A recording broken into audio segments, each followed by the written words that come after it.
আৰু তেওঁবিলাকৰ চাৰিওফালে প্ৰভুৰ মহিমা প্ৰকাশিত হ'ল।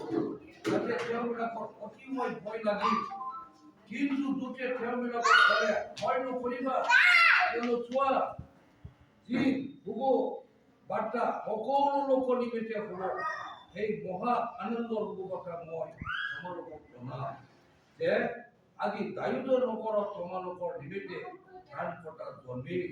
Praise the Lord. Hallelujah. Hallelujah. তেওঁ অভিযুক্ত প্ৰভু আৰু এয়ে তোমালোকৰ চিন হ'ব যে ল'ৰাটিক গাভৰুৱে মেৰিয়ে দানা পাত্ৰৰ খোৱাই খোৱা দেখা পাব।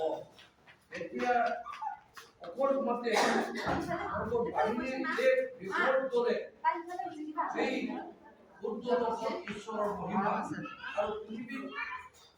আৰু পৃথিৱীৰ প্ৰতি মাত্ৰ মানুহবিলাকৰ মাজত ইমানেই ইমানেই না এইবুলি ঈশ্বৰৰ স্তুতি কৰিলে।